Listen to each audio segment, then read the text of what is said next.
I ask you a question real quick? I'm the man to speak to. Yeah? Yeah. Perfect. Great, thanks. So ask me anything you like.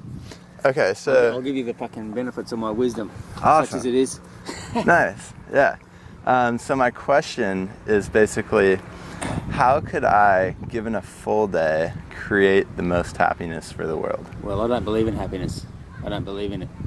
Okay. That's my personal belief. I don't believe in it. I believe you should be angry. Okay. Angry about all the injustice. Uh-huh. I go around with my head about to explode. So I don't do happiness. Don't believe in it. Okay. I don't believe anyone should be happy. Okay. Nobody should be walking around with a grin on their face when there's all the horror and murder and terror going on. I don't think I don't see anyone can go around with a smile. So you just go around being angry till it all implodes on itself, and then I'll laugh when the world's burning. Well, there's two kinds of anger, isn't there? There's righteous anger, like Old Testament type anger, and there's the other anger where you're just going around kicking people's heads in for no reason, you know. Drunken football anger, you know. But I've got the other kind. I've got the righteous Old Testament prophet anger. Well, not many people. Most people can't cope with being angry all the time. Have a nervous breakdown or a heart attack. But I love it. Okay. And do you think that through that anger, you've been able to improve the world, or that other people could do something? I just go around venting my anger on anyone I can. Anybody, not people, innocent people, just people that make me angry. Like I was driving down the road yesterday to Margate, and there was a drunk in the middle of the road. So I abused him, and he swore back at me. I walked 2 kilometres down the road, I looked over my shoulder, and he was still standing in the road screaming at me. And then I went for a few drinks. I rode my bike to Margate.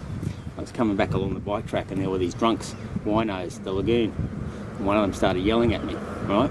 So I yelled at him, and then I went up to the police station and said, they're pedophiles down there at the lagoon. Pedophiles, you better get down there and get them. They could be pedophiles, I said. So that was anger. Yeah. That was personal anger. But I took my anger out on them. I hope the police went down and arrested them. The guy only shouted at me. Yeah. Because he was drunk. Yeah. But I figured a whole lot of them should be crucified. Yeah. As a result. I did it because I could. If my goal is to maybe make the world a better place. Can't be done. Wasting your time. It's too late. You've got to wait for a new world, a new world order, a new in another dimension, another world in another dimension, a mystical place. Something land, Neverland or something. Not that's where Michael Jackson lived in it. Neverland, name like that.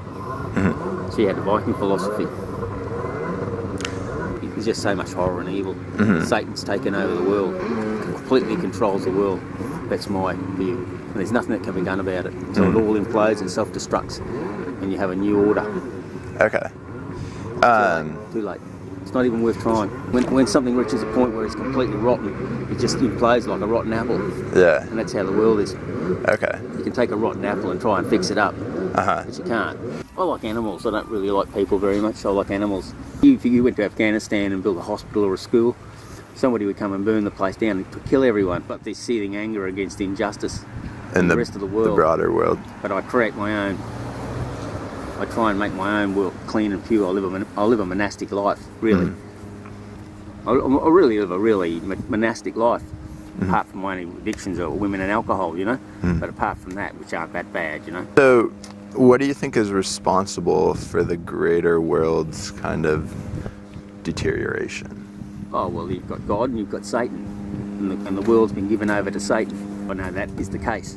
The world's been given over by God to Satan.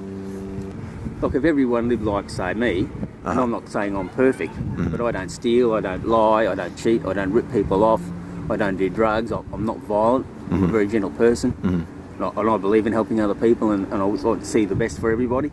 So if everybody lived like that, you would have a perfect world. I don't have any children and I don't have any relationships, so I can afford to be philosophical, you know? Right. But if I had a family and children, I'd be out there worrying about this and taking this kid to ballet and this kid to this and worrying about my relationship and when's it going to fail and is my wife going to leave me? Well, I don't have to worry about that. Okay. I borrow my friend's wife if I need her.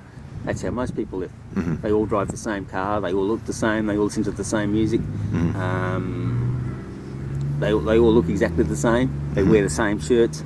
Not us, of course. Not you. I've never seen a shirt like that. But, Yeah. but generally, you look at most people, they fit into types. You look Yeah. at these people there in the park here playing football. You look at them and they're all exactly the same. And I just got a different outlook on life, you know. Uh-huh. You could probably say people would say I'm psychotic or just crazy, or well, I used to be half crazy. Now I'm 3/4 crazy. That's the difference. Uh-huh. I've had a few bad experiences, and I used to be half crazy. When you say your age, and if you're half crazy, people think that's funny and amusing, and women like it. Mm-hmm. But when you're middle aged, when you're 50 or 60 and you're crazy, they run away from you.